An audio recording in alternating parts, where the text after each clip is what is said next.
بسم الله الرحمن الرحيم. باب حد الخمر. الفصل الأول.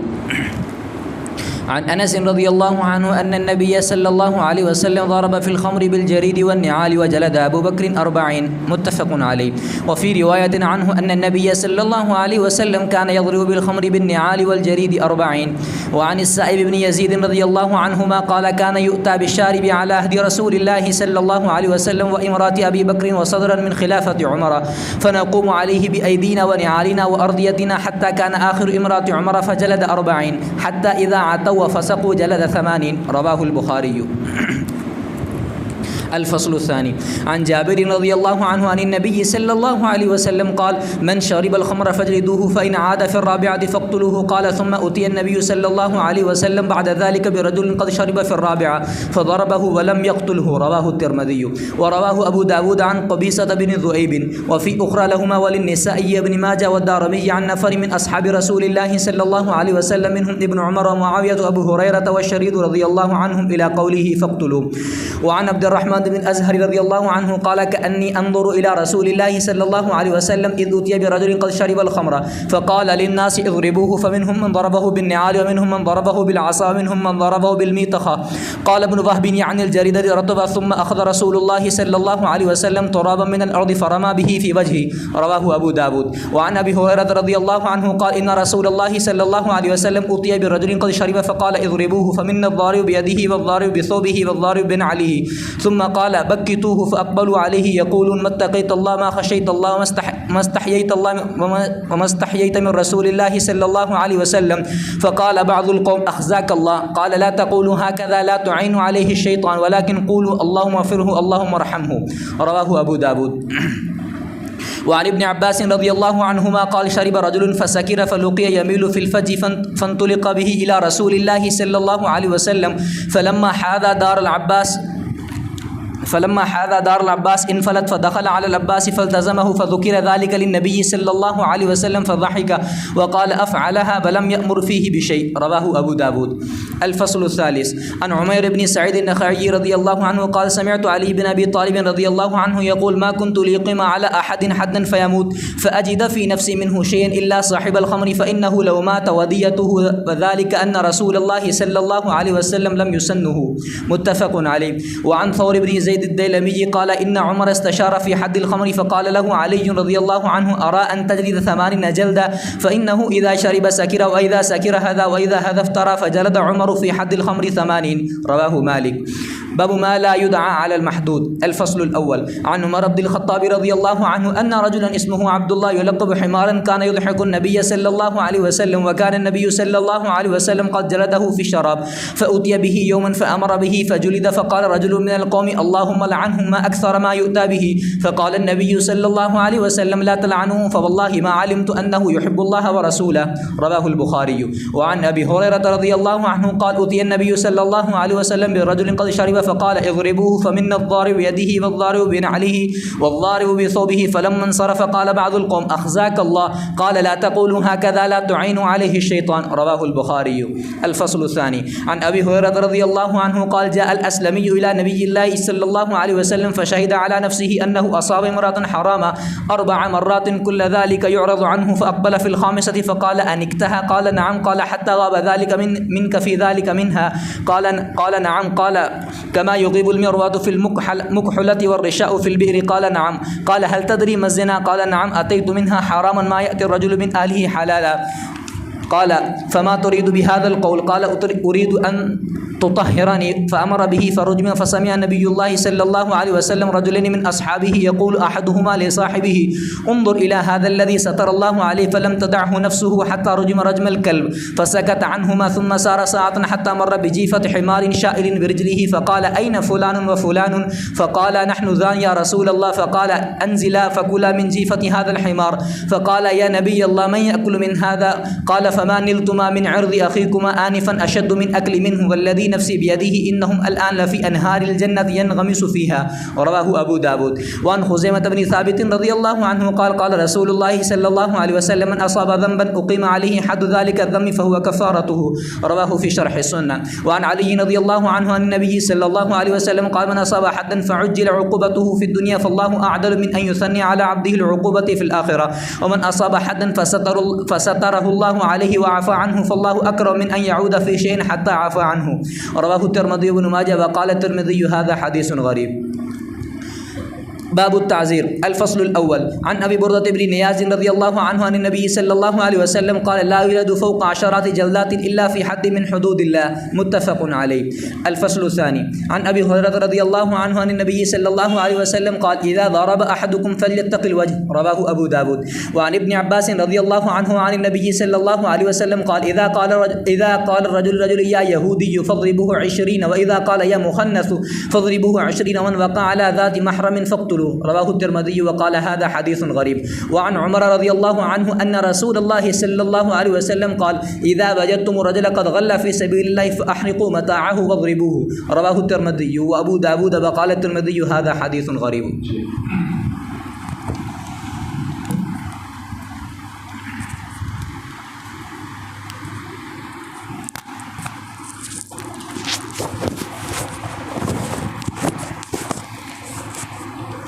بسم الله الرحمن الرحيم. اللهم صل على محمد النبي الأمي وعلى آله وسلم تسليما. باب حد الخمر. یہ باب ہے خمر شراب کے حد کے بارے میں. خمر اس کا لغوی معنی ہے چھپانا. تو شراب کو بھی شراب اور خمر اس لیے کہتے ہیں کہ شراب پینے سے بھی شراب کیا کرتی ہے انسان کے عقل کو چھپاتی ہے. اچھا شراب کیسے کہتے ہیں؟ تو بعض حضرات نے جو کہا ہے کہ ہر کل مشکل خمر، ہر مشکل جو بھی نشاور چیز ہوتی ہے جس میں بھی نشہ ہوتا ہے وہ خمر ہے. لیکن اکثر اللہ فرماتے ہیں کہ خمر جو انگور اور کھجور سے بنتی وہ خمر ہے. آج کل اکثر چیزوں کو الکوہل کا نام دیتے ہیں کہ الکوہل ہے، حالانکہ اصل خمر ہم نے عرض کیا وہ ہے جو کھجور اور انگور سے بنا. آج کل پھولوں سے بھی جو بن نکالتے ہیں اس کا رس، اس کو بھی خمر کہتے ہیں. اور بہت سارے الکوہل کا نام خمر نہیں الکوہل کہتے ہیں. تو الکوہل کے لیے خمر ہونا ضروری نہیں ہے. سمجھ آ رہی؟ پرفیوم میں خاص کر الکوہل کا نام دیتے ہیں. تو جس کو آج کل الکوہل کہتے ہیں اس کے لیے خمر ہونا ضروری نہیں. اچھا جی، تو خمر شروع میں حلال تھی، جائز تھی، اور اس طرح جو ہے نا وہ خمر چلتی تھی صحابہ کے ہاں. وہاں مسلمان معاشرے میں جیسے ہمارے یہاں چائے چلتی ہے یا کولڈ ڈرنک چلتی ہے، کوئی ہمارے یہاں آئے تو کہ آپ چائے کا پوچھتے ہیں، وہ خمر رکھتے تھے. آج کل بھی علاقوں میں خاص کر یورپین علاقوں میں جرمنی میں جاپان وغیرہ میں اس طرح خمر چلتی، فریج میں رکھی ہوتی، جاتے ہیں بس نکال کے پی کے چلے جاتے ہیں. اور یہ جو لوگ ہیں اگر یہ خمر نہ بھی ہے نا، یہ جاپان وغیرہ کے لوگ، تو ان کی اکثریت مسلمان ہو جائے کیونکہ ان میں اصل ضد نہیں ہے. لیکن چونکہ خمر پیتے ہیں، شراب ہر وقت، اگرچہ اس طرح نشہ تو نہیں ہوتا کہ ایسے جو ہے نا گر رہے ہیں راستے میں اس طرح چلتے، اس طرح تو نہیں ہوتا چونکہ عادی ہو گئے. لیکن بہرحال وہ عقل پر پیدا ہوتا ہے، تو اس لیے سوچنے کی صلاحیت ان میں نہیں. اگر سوچنا شروع کر دیں تو اسلام کی حقانیت ان کے سامنے آ جائے گی، اسلام قبول کر لیں گے. سمجھ آ؟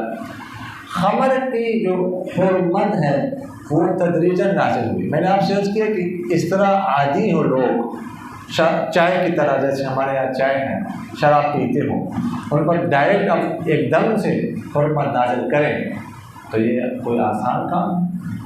چائے کے بارے میں ہم سے کہا جائے کہ بالکل حرام ہے، صبح سے نہیں پی، پھر لگ پتہ جائے گی، سمجھ آ گئی کرے گی. تو پہلے تو ہلکا سا اشارہ ہوا 14 پارے میں سورہ نحل ومن ثمرات النخیل والاعناب تتخذون منه سکرا ورزقا حسنا. ٹھیک، ومن ثمرات النخیل والاعناب کہ تم کھجور اور اعناب انگور کے پھلوں سے نشے کی چیز بھی بناتے ہیں، خمر، اور اچھا رزق بھی بناتے ہیں. تو خمر کو سکرن ورزق حسن ایک دوسرے کو مقابلے میں لائے، تو اس سے معلوم ہوا کہ یہ اچھی چیز نہیں ہے. یہ ہلکا سا کوئی ٹک تھا، ہلکا سا اشارہ کیا گیا. پھر اس کے بعد جو ہے نا وہ سورہ بقرہ میں یسألونک عن الخمر والمیسر قل فیہما اثم کبیر ومنافع للناس واثمہما اکبر من نفعہما. ٹھیک، کہ آپ سے پوچھتے ہیں یسألونک عن الخمر والمیسر کہ جو ہے وہ جوا اور شراب کے بارے میں. تو فرمائیں آپ اس کے میں گناہ بھی ہے اور کچھ فوائد بھی ہے. ٹھیک، فوائد تھوڑے سے ہیں شراب میں، ہلکے اسکن کی چمڑے کے حوالے سے، چاہے کوئی رنگ کلر کے وغیرہ کے حوالے سے، اور بھی فوائد ہیں. بعض اللہ نے جس کے 150 فوائد شمار کیے. سمجھ آئے؟ اور لیکن فرمایا وَإِثْمُهُمَا أَكْبَرُ مِن نَفْعِهِمَا کہ ان دونوں کا گناہ جو ہے نا وہ ان کے فائدے سے زیادہ ہے، گناہ بڑا. سمجھ آئے؟ تو سمجھدار لوگ جو تھے وہ تو تقریباً انہوں نے اس کے بعد چھوڑ دی. اس کے بعد ایک واقعہ ہوا، عبد الرحمن بن عوف رضی اللہ عنہ نے دعوت کی صحابہ کی. وہاں پہ دعوت کے بعد شراب چلتی تھی، جیسے چائے چلتی ہے، قہوہ چلتا ہے. تو حضرت علی رضی اللہ عنہ نے شراب پی. اس کے بعد نماز کے لیے ان کو امام بنا دیا، وہ آگے ہو. تو انہوں نے سورہ شروع کر دی قل یا ایھا الکافرون لا اعبد ما تعبدون ولا انتم عابدون ما اعبد. اچھا ایک قل یا الکافرون آگے کہتے ہیں نحن نعبد ما تعبدون. کتنی بڑی غلطی ہوئی کہ ہم جن کی تم عبادت کرتے ہو ہم بھی انہیں کی عبادت کرتے ہیں. نعوذ باللہ، کفار سے کتنے بڑے پتہ نہیں چلا، نشے میں تھے. تو پھر وہ آیت نازل ہو گئی یا ایھا الذین آمنوا، سورہ مائدہ، یا ایھا الذین آمنوا لا تقربوا الصلاۃ وانتم سکارى. جب تم نشے کرتے ہو تو نماز کے پاس مت جاؤ حتی تعلموا ما تقولون. اب اکثر اوقات میں تو ممنوع ہو، اس لیے کہ ظہر، عصر، مغرب، عشاء یہ تو قریب ہے نا، پیے گے تو نشے کے نتیجے نہ اترے. البتہ ظہر اور فجر اور ظہر کے درمیان یا عشاء اور فجر کے درمیان یہ وقت رہتے ہیں. تو اس کے بعد ایسا ہوا پھر اس طرح دعوت ہوئی تو حضرت علی رضی اللہ تعالیٰ نے 2 اونٹنیاں خریدی تھی موٹی تازی ولیمے کے لیے. حضرت فاطمہ رضی اللہ عنہ کے ساتھ نے کہا کہ وہ باندھی ہوئی تھی. ایک انصاری نے دعوت کی، شراب چلی، سید الشہداء حمزہ رضی اللہ تعالیٰ نے شراب پی.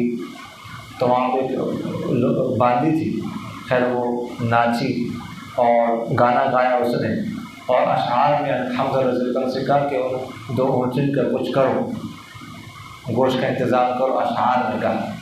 تو وہ گئے، ان کے گوہان کاٹا اونٹنی. حضرت علی رضی اللہ عنہ جب آئے دیکھا، پوچھا یہ کس نے کیا؟ فرمایا حمزہ نے کی. تو علی رضی اللہ تعالیٰ عنہ آپ صلی اللہ علیہ وسلم کی خدمت میں حاضر ہوئی. اگر حمزہ نے یہ کام کیا، یہ اونٹنی میں رکھی ہوئی تھی ولیمے کے لیے. آپ صلی اللہ علیہ وسلم کو غصہ ہے، اٹھ کے فوراً آ گئے، گھر میں چلے گئے.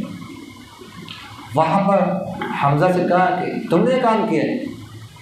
حمزہ رضی اللہ عنہ نشے کے حالت میں تھے، ایسے نہ کر رہے تھے. تو ایسے سر اٹھائے، آنکھیں اٹھائی، آپ صلی اللہ علیہ وسلم کی پاؤں کی طرف سے ایسے دیکھ کے سر کی طرف ایسے گئے، اور پھر کہنے کہ تم سب میرے والد کے غلام ہو. نشے کی حالت میں تھے. تو آپ صلی اللہ علیہ وسلم فوراً باہر نکلے کہ اب اس سے بات کرنا ہی مناسب نہیں، ان کو سمجھ نہیں ہے.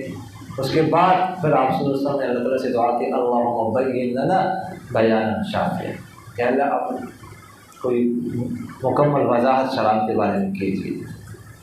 تو 7ویں پارے کی آیت سورہ مائدہ کی یہ آخری آیت جو ہے وہ نازل ہوگی کہ کیا انما یرید الشیطان ان یوقع بینکم العداوۃ والبغضاء فی الخمر والمیسر ویصدکم عن ذکر اللہ وعن الصلاۃ انما الخمر والمیسر والانصاب والازلام رجس من عمل الشیطان فاجتنبوه لعلکم تفلحون انما یرید الشیطان ان یوقع بینکم العداوۃ والبغضاء فی الخمر والمیسر ویصدکم عن ذکر اللہ وعن الصلاۃ فهل انتم منتهون۔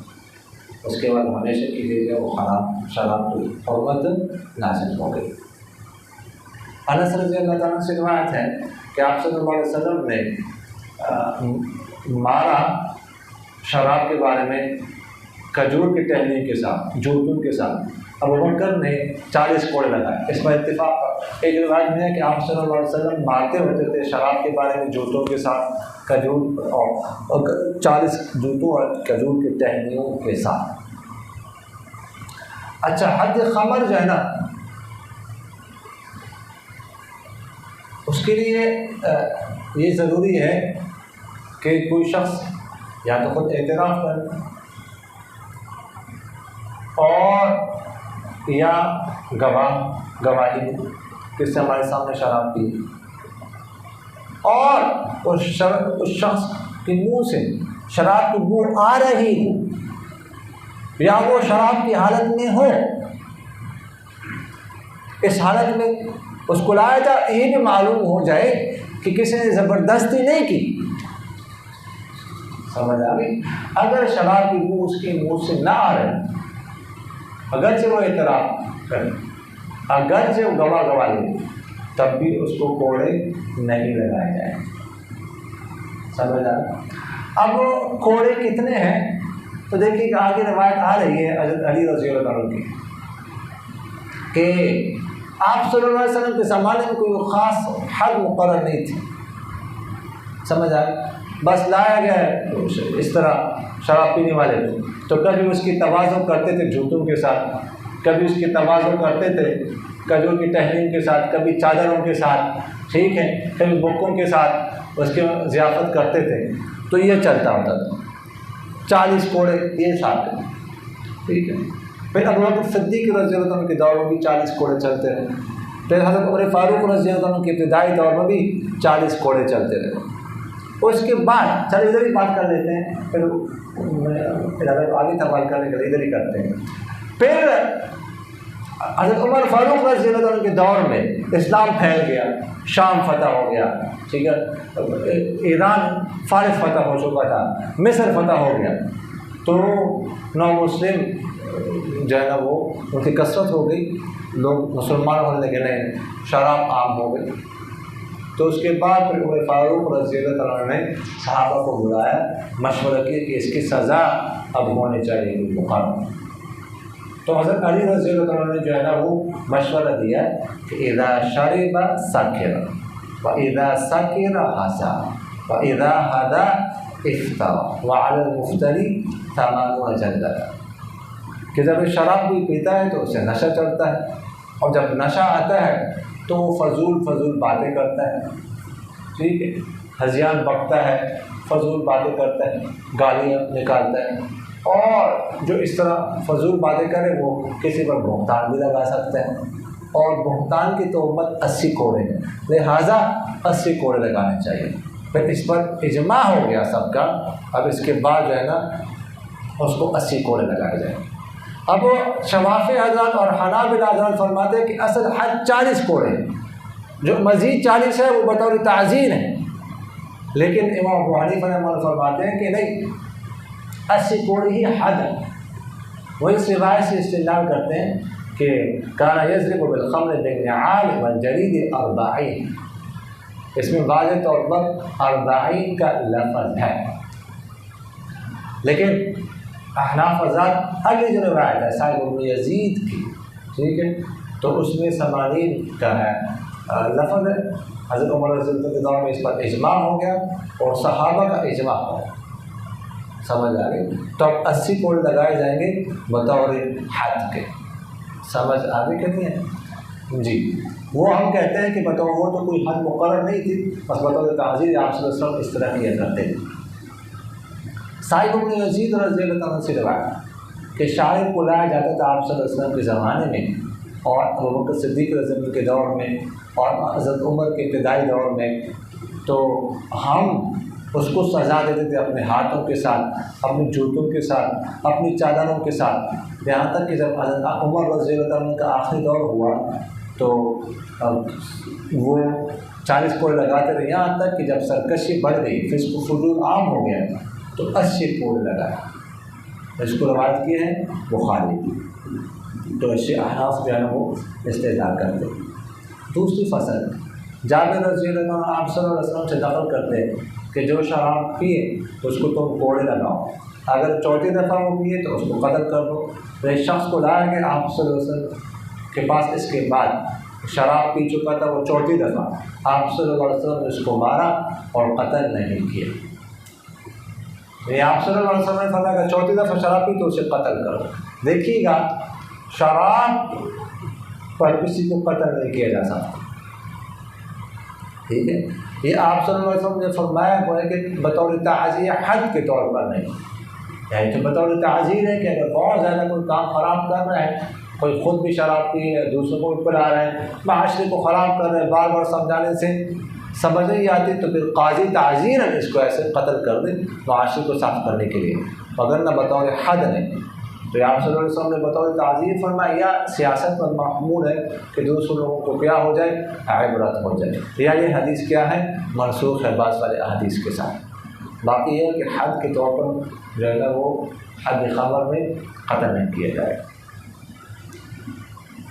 فرماتے عبد الرحمن بن قزحل کہ گویا کہ میں آپ صلی اللہ علیہ وسلم کی طرف دیکھ رہا ہوں، ایک شخص کو لایا گیا جس نے شراب پی، تو لوگوں سے کہا اس کو مارا، بعد نے اس کو مارا جوتوں کے ساتھ، بعد نے اس کو مارا لاٹھی کے ساتھ، بعد نے اس کو مارا کھجور کی سبز ٹہنی کے ساتھ، ٹھیک ہے، الجریر ہو چکا۔ پھر آپ صلی اللہ علیہ وسلم نے کچھ مٹی لی زمین سے اور اس کے چہرے پر پھینک دی۔ لیکن اس طرح کی روایات آ رہی، کوئی متعین سزا گویا کی نہیں تھی، بس اس طرح کا۔ تو آپ صلی اللہ علیہ وسلم مٹی لے کے کیا کیے، اس کے چہرے پر پھینک۔ لیکن یہ مٹی جو ہے نا عام مٹی نہیں، یہ محبوب کے ہاتھوں سے نکلی ہوئی تھی، سمجھ آنے کے لیے۔ ابو ہریرہ رضی اللہ عنہ سے روایت ہے کہ آپ صلی اللہ علیہ وسلم کے پاس ایک شخص کو لایا گیا جس سے شراب پی تھی، تو آپ صلی اللہ علیہ وسلم نے فرمایا اس کو مارو۔ تو ہم میں سے بعض مارنے والے تھے اپنے ہاتھ کے ساتھ، بعض مارنے والے تھے کپڑوں کے ساتھ، بعض مارنے والے تھے جوتوں کے ساتھ۔ پھر فرمایا بکی تو اس کو ڈانٹو زبان کے ساتھ۔ تو لوگ اس پر متوجہ ہو کر کہنے لگے کہ تو اللہ سے ڈرتا نہیں ہے، تو اللہ کا خوف نہیں رکھتا، تو رسول سے حیا نہیں کرتا۔ تو بعض لوگوں نے کہا تو جو اللہ تعالیٰ رسوا کر دے۔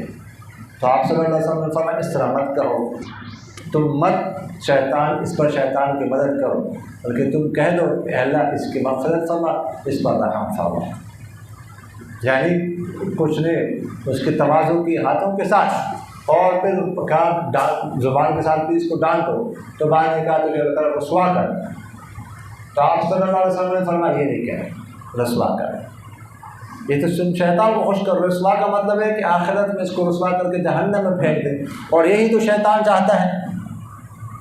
تو شیطان کو خوش مت کرو، بلکہ اس کے لیے مغفرت کی دعا کرو اور اس پر رحم کرے اللہ تعالیٰ، یہ دعا کرو۔ عبداللہ بن عباس رضی اللہ عنہ سے روایت ہے کہ ایک شخص نے شراب پی، اس کو نشہ آیا، تو وہ پایا گیا اس حال میں کہ وہ راستے میں ادھر ادھر گر رہا ہے۔ آپ صلی اللہ علیہ وسلم کے پاس لایا گیا اس کو۔ جب وہ عباس رضی اللہ عنہ کے گھر کے پاس آیا، سامنے پاس آیا، تو وہ نکل گیا ہاتھ سے، عباس رضی اللہ عنہ کے پاس داخل ہوا اور چمٹ گیا ان کے ساتھ۔ اس بات کا ذکر کیا کہ آپ صلی اللہ علیہ وسلم کو، تو آپ صلی اللہ علیہ وسلم ہنس پڑے اور فرمایا کہ واقعی اس نے ایسا کیا ہے، اور پھر اس کے بارے میں کسی چیز کا حکم نہیں فرمایا۔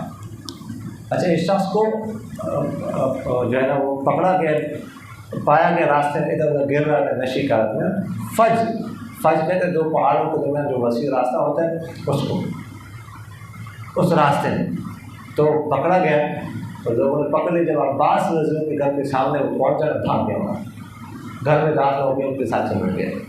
آپ صلی اللہ علیہ وسلم کو جب بتایا گیا تو آپ صلی اللہ علیہ وسلم ہنس پڑے کہ واقعی اس نے ایسا کیا، واقعی وہ بھاگ گیا۔ پھر ویسے کچھ بھی نہیں کہا اس کے بارے میں نا۔ تو بہرحال اس کے بارے میں کوئی ثبوت بھی نہیں پایا گیا تھا، بس ویسے کوئی جو ہے نہ کوئی گواہ تھے نہ کوئی اقرار تھا، ضروری نہیں کوئی ایسے ویسے جا رہا تو نشے کی وجہ سے جا رہا، سمجھ آ رہے کہ نہیں ہے؟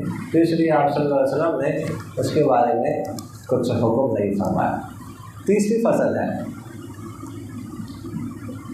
فرماتے ہیں عمیر بن سعید کہ میں علی بن ابی طالب کرم اللہ وجہہ کوئی فرماتے ہوئے سنا کہ نہیں میں ہوں کہ قائم کروں حد کسی پر، پھر وہ مر جائے، پھر میں اس پر کچھ پاؤں نفس میں کچھ افسوس کروں مگر شراب والے، اس لیے کہ بے شک اگر وہ مر جائے اس کی دیت میں ادا کروں، اور اس وجہ سے کہ آپ صلی اللہ علیہ وسلم نے اس کے لیے کچھ مقرر نہیں کیا تھا۔ یعنی حضرت علی رضی اللہ عنہ فرماتے ہیں کہ میں کسی پر حد لگاؤں نا اور حد کی وجہ سے وہ مر جائے تو مجھے کوئی افسوس نہیں، سمجھ آ گئی؟ مجھے کوئی افسوس نہیں۔ ہاں تو شراب پینے والا اگر اس پر میں حد لگاؤں وہ مر جائے تو اس پر مجھے افسوس ہوگا اور اس کی میں دیت بھی ادا کروں گا۔ اس کی وجہ یہ ہے کہ انہوں نے فرمایا کہ آپ صلی اللہ علیہ وسلم نے اس کے لیے کوئی حد مقرر نہیں فرمایا، کوئی چیز مقرر نہیں فرمایا۔ تو اشارہ اس طرف ہے کہ جو شراب کی حد ہے یہ سب سے ہلکی حد ہے، یہ سب سے ہلکی سزا ہے، سمجھ آ رہی کہ نہیں آ رہی؟ تو اس لیے یہ فرمایا۔ اگلی روایت میں ہے کہ حضرت عمر رضی اللہ عنہ نے خمر کے حد کے بارے میں مشورہ کیا۔ حضرت علی نے سے کہا کہ میری رائے تو یہ ہے کہ آپ اس کو 180 کوڑ لگائیں، اس لیے کہ بے شک جب وہ شراب پیتے ہیں تو اس کو نشہ آتا ہے، جب اس کو نشہ آتا ہے تو وہ بکواس بکتا ہے، جب بکواس غلط باتیں نکالتا ہے تو بہتان باندھتا ہے۔ تو حضرت عمر نے پھر خمر کے حد میں 80 کوڑ لگائے۔ ابھی اس کے بارے میں ہم نے عرض کی۔ اگلا باب ہے، یہ باب ما لا یدع المحدود، یہ باب ہے کہ محدود جس پر حد لگے تو اس کے لیے بد دعا نہ کی جائے۔ سمجھ آ گئی کہ نہیں ہے؟ آپ لوگوں نے پڑھا ہے اعلیٰ کے بارے میں، اعلیٰ اور لام کے بارے میں، لا کے بارے میں اعلیٰ کے بارے میں آپ لوگوں نے پڑھا ہے کہ یہ خلاف کے لیے آتا ہے، اولا آتا ہے فائدے کے لیے۔ تو علی المحدود مطلب باب ما لا یدع المحدود، یعنی محدود پر بد دعا نہ کی۔ آپ کسی کو کہتے ہیں ادعوا لی، میرے حق میں دعا کیجیے، اور کہتے ہیں ادعوا علی فلان، فلاں کے لیے بد دعا کیجیے۔ سمجھ آ رہی کہ نہیں؟ تو یہ اعلیٰ اور لا کا فرق ہے۔ دیکھ لیجیے پہلی فصل، عمر بن الخطاب رضی اللہ عنہ سے روایت ہے کہ ایک شخص اس کا نام عبداللہ تھا لیکن لقب اس کا حمار تھا، وہ آپ صلی اللہ علیہ وسلم کو ہنساتا تھا۔ تو آپ صلی اللہ علیہ وسلم نے اس کو کوڑے بھی لگائے تھے شراب پینے میں، تو اس کو لائے گئے ایک دن، آپ صلی اللہ علیہ وسلم نے حکم فرمایا اس کو کوڑے لگائے گئے۔ تو ایک شخص نے لوگوں میں سے کہا کہ اے اللہ اس پر لعنت کر، کتنی کثرت سے اس کو لایا جاتا ہے۔ تو آپ صلی اللہ علیہ وسلم نے فرمایا کہ لعنت مت کرو، بس اللہ کی قسم جو میں جانتا ہوں وہ یہ ہے کہ یہ بندہ اللہ اور اس کے رسول سے محبت کرتا ہے۔ ایک شخص عبداللہ اس کا نام تو اور حمار اس کا لقب تھا، تو وہ آپ صلی اللہ علیہ وسلم کو ہنساتا تھا لیکن شرابی پیتا تھا، اکثر اس کو لایا جاتا تھا اور آپ صلی اللہ علیہ وسلم کوڑے بھی لگواتے تھے۔ تو ایک دفعہ اس کو لایا گیا تو کسی نے بد دعا کی کہ کتنی کثرت سے اس کو لایا جاتا ہے، یا اللہ اس پر لعنت کر۔ تو آپ صلی اللہ علیہ وسلم نے فرمایا نہیں کہ یہ کام نہیں کرتے، بد دعا نہیں دیتے ہوتے، مسلمان کسی کو بد دعا تو نہیں دیتا۔ تو فرمایا میں جو جانتا ہوں وہ تو یہ ہے کہ اللہ اس کے رسول سے کیا کرتا ہے، محبت کرتا ہے۔ سمجھ آنے کے لیے ابو ہریرہ رضی اللہ عنہ سے روایت ہے کہ ایک شخص کو لایا گیا جس نے شراب پی، تو آپ صلی اللہ علیہ وسلم نے فرمایا اس کو مار۔ تو ہم میں سے بعض مارنے والے تھے اپنے ہاتھ کے ساتھ، بعض اپنے جوتے کے ساتھ، بعض اپنے کپڑے کے ساتھ۔ جب وہ لوٹا تو بعض لوگوں نے کہا کہ اللہ تعالیٰ اس کو تجھے رسوا کر، تو فرمایا ایسا مت کرو، تم مت مدد کرو اس کے خلاف شیطان کی۔ دوسری فصل، ابو ہریرہ رضی اللہ تعالیٰ سے روایت ہے کہ معاذ اسلمی رضی اللہ تعالیٰ آئے آپ صلی اللہ علیہ وسلم کے پاس اور اپنے نفس کے خلاف گواہی دی کہ وہ کسی عورت کے پاس گئے ہیں اور کسی عورت کے ساتھ حرام کا ارتکاب کیا ہے 4 دفعہ۔ ہر دفعہ آپ صلی اللہ علیہ وسلم اس سے اعراض کرتے رہے. پھر 5ویں دفعہ متوجہ ہو گیا آپ صلی اللہ علیہ وسلم. فرمایا کیا تو نے اس کے ساتھ جماع کیا ہے؟ انہوں نے کہا ہاں جی. فرمایا کیا تیرا وہ یعنی تیرا اعلیٰ تناسب اس کی وہ میں یعنی اس کی شرمگاہ میں غائب ہو گیا تھا؟ انہوں نے کہا ہاں جی. فرمایا کیا جیسے کہ سلائی جو ہے نا وہ کیا کہتے ہیں اس کو جو اس کے ساتھ سرم لگاتے ہیں وہ جو اس کی کیا ہوتی ہے نہیں سرمدائی جو ڈبا ہے نا وہ اچھا جو بھی سرمچو پتہ نہیں کی گھر ہے بارہ وہ جو ہے سرمدان میں کیا ہو گیا تھا جیسے غائب ہوتا ہے اس طرح ہوا تھا یا جو رسی اور کھمبی میں جو ہے نا جیسے غائب ہوتی ہے اس طرح غائب ہوا تھا آپ کا اللہ تعالیٰ سے. انہوں نے کہا ہاں جی. تو فرمایا کہ تجھے پتہ ہے زنا کیا ہے؟ انہوں نے کہا ہاں جی میں اس کے پاس گیا ہوں حرام کے ساتھ میں نے حرام کا ارتکاب کیا ہے جیسا کوئی شخص اپنے اہلیہ کے پاس جاتا ہے حلال طور پر. تو فرمایا تم اس بات سے کیا چاہتے ہو؟ تو انہوں نے کہا میں چاہتا ہوں کہ آپ مجھے پاک کر دیں. تو آپ صلی اللہ علیہ وسلم نے حکم کیا اس کے بارے میں اس کو رجم کیا گیا. پھر آپ صلی اللہ علیہ وسلم نے 2 بندوں کو سنا اپنے صحابہ میں سے ان میں سے ایک دوسری اپنے ساتھی سے کہہ رہا تھا کہ اس شخص کی طرف دیکھو جس پر اللہ تعالیٰ نے پردہ ڈالا لیکن اس کے نفس نے اس کو نہیں چھوڑا یہاں تک کہ رجم کیا گیا کتے کی طرح رجم کرنا. تو آپ صلی اللہ علیہ وسلم ان دونوں سے خاموش ہو گئے. پھر کچھ دیر چلتے رہے پھر گزرے حمار کے ایک مردار کے پاس جس ایسا حمار جس نے ایسے دونوں ٹانگیں اوپر اٹھائی ہوئی پھول جانے کی وجہ سے. تو آپ صلی اللہ علیہ وسلم نے فرمایا کہاں ہے فلاں فرم؟ انہوں نے کہا یہاں ہے اللہ کے رسول. فرمایا تم دونوں اترو اور اس حمار کا جو مردار ہے یہ مردار گدھا جو ہے نا اس سے کھا. انہوں نے کہا اللہ کے نبی کون کھاتا ہے اس سے؟ فرمایا جو تم لوگ ابھی گھر پہنچے ہو تم نے حاصل کیا جو اپنے بھائی کی عزت کو ابھی یہ زیادہ ساختہ ہے اس کے کھانے سے. اور ذات کی قسم جس کے قبضے میرے جان ہے وہ تو یعنی معاذ رضی اللہ عنہ ابھی جنت کے نہروں میں غوطے کھا رہا ہے. واقعہ تو آپ کے سامنے ہے ٹھیک ہے. تو پہلے گزر چکا ہے. بارہ 2 شخصوں نے کہا کہ دیکھو ایسے کوڑے لگائے ایسے کتے کو کوڑے لگائے جاتے ہیں یہ ہے وہ ہے. تو آپ صلی اللہ علیہ وسلم نے جب یہ بات سنی اس کا کچھ نہیں کہا. آگے گزرے ایک گدھا پڑا ہوتا مردہ مر جانے کے بعد اب پھول جاتا ہے نا تو ایسے اس کی دونوں ٹانگ اوپر اڑ جاتی اٹھی ہوئی تھی دونوں ٹانگ. تو آپ صلی اللہ علیہ وسلم نے ہم نے دونوں سے کہا جاؤ اس میں سے کھاؤ. تو انہوں نے کہا اس میں سے کون کھا سکتے ہیں تو مردار. تو فرمایا کہ تم لوگوں نے ابھی اپنے بھائی کی عزت کے بارے میں گفتگو کی اس کی عزت کو مجروح کیا تو وہ زیادہ خطرناک ہے اس کے کھانے سے. فرمایا آپ تو وہ جنت کے نہروں میں مزے کر رہے ہیں. اللہ تعالیٰ نے جنت میں فٹافٹ اس کو جنت میں کیا کر دی پہنچا دی دنیا سے جانے کے بعد. ایسے پکے توبہ کے اس اگلی روایت میں ہے کہ آپ صلی اللہ علیہ وسلم نے ارشاد فرمایا کہ جو گناہ کا ارتکاب کرے پھر اس پر اس گناہ کی حد قائم کی جائے تو اس کے لیے کفارہ ہے. تو جمہور حضرات اس سے استدلال کرتے ہیں مشہور اختلاف ہے ٹھیک ہے.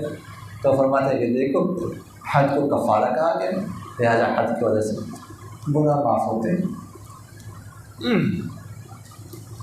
علی رضی اللہ تعالیٰ سے روایت ہے کہ آپ صلی اللہ علیہ وسلم نے ارشاد فرمایا کہ جو حد کو پہنچے اور اس کو جلدی سزا دی جائے دنیا میں فاللہ اعدل تو اللہ تعالیٰ زیادہ انصاف والا ہے اس بات سے کہ وہ اپنے بندے کو دوبارہ سزا دے دے آخرت میں. اور جو کسی حد تک پہنچے پھر اللہ تعالیٰ اس پر پردہ ڈالے اور اس کو معاف فرما دے تو اللہ تعالیٰ زیادہ کریم ہے اس بات سے کہ وہ لوٹے اس چیز میں جس کو اللہ تعالیٰ ایک دفعہ معاف کر چکا ہے. سمجھ آ رہا یعنی ایک دفعہ اگر کسی کو سزا دی جائے تو اللہ تعالیٰ دوبارہ اس کو سزا نہیں دے گی. اس سے بھی جمہور اللہ استدلال کرتے ہیں کہ بھائی دوبارہ اس کو سزا نہیں ملے گی کہ دوبارہ اس کا گناہ جو ہے وہ ختم ہو. اور فرمایا کہ جس تو توبہ کر لے اللہ تعالیٰ اس کے گناہ معاف کر دے تو اللہ تعالیٰ دوبارہ اس گناہ کو نکالتا نہیں۔ توبہ کی جائے، سچی توبہ کی جائے۔ انسان سے غلطی تو ہو سکتی ہے، انسان ہے، ٹھیک ہے، بہت کمزور ہے، وہ چرسی کو اٹھاؤ، سمجھ آئے گا شمس الدین ہے، شمس الدین کی شمس الرحمن ہے، آگے کرتا پھر تو وہ کون، وہ چرسی مزے لے کا حال کھڑے نا، ہاں وہ نور الدین، سارے دین جو ہے نا، یہ سارا کام دین کا خراب کر رہا ہے۔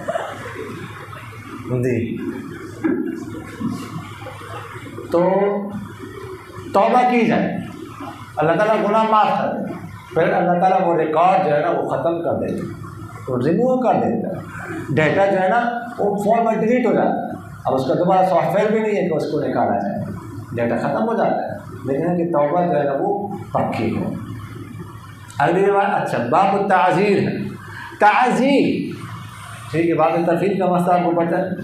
تعزیر کا معنی ہے، عذرا سے ہے نکلا ہوا ہے کہ تعزیر کہتے ہیں کسی چیز کو روکنا، ملامت کرنا، ٹھیک ہے، روکنے ملامت کرنے، تو تعزیر جو لگائی جاتی ہے تو اس شخص کو گویا کہ گناہ سے روکا جاتا ہے، ٹوکا جاتا ہے، اس وجہ سے اس کو تعزیر کہا جاتا ہے۔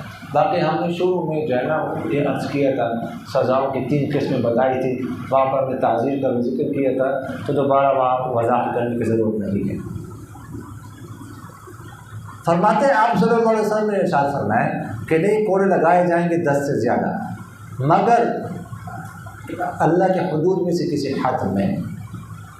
اچھا تعزیر کتنی دی جا سکتی ہے، تعزیر میں کتنے کوڑے لگائے جا سکتے ہیں، تو اس حوالے سے اختلاف، کم سے کم حد میں پر اتفاق ہے، زیادہ سے زیادہ حد پر اختلاف۔ کم سے کم حد جو ہے نا وہ 3 کوڑے ہیں، ان 3 کوڑوں سے کم تعزیر نہیں ہو سکتی۔ زیادہ سے زیادہ کوڑے کتنے ہیں تعزیر میں، تو اس حوالے سے اختلاف ہے۔ شوافی اور حنابلہ فرماتے ہیں کہ زیادہ سے زیادہ کوڑے 10 ہیں، 10 سے زیادہ کوڑے نہیں لگائے جا سکتے۔ وہ استدلال کرتے ہیں اس روایت سے کہ لا یجلد فوق 10 جلدات، کہ آپ صلی اللہ علیہ وسلم نے فرمایا کہ 10 سے زیادہ کوڑے جو ہیں وہ نہیں لگائے جا سکتے، مگر حد کسی حد۔ اچھا مالکیہ اور صاحبین یہ فرماتے ہیں کہ کوئی حد مقرر نہیں، جتنے چاہے لگا سکتے ہیں۔ وہ عمر رضی اللہ تعالیٰ کے ایک فیصلے سے کرتے ہیں استدلال۔ عمر رضی اللہ تعالیٰ نے ایک شخص کو 100 کوڑے لگائے تھے، کسی نے جعلی مہر بنوائی، پھر بیت المال سے کچھ مال نکالا تو اس کو 100 کوڑے بھی لگائے تھے اور قید بھی کیا گیا تھا۔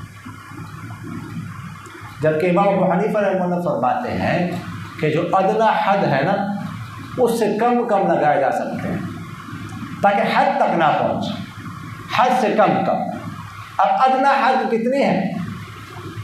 40 کوڑے، ٹھیک ہے نا۔ بہتان جو حد قذف ہے اس میں 80 کوڑے لگایا جاتا ہے، کس کو؟ آزاد کو، اور 40 کوڑے لگایا جاتا ہے کس کو؟ غلام کو۔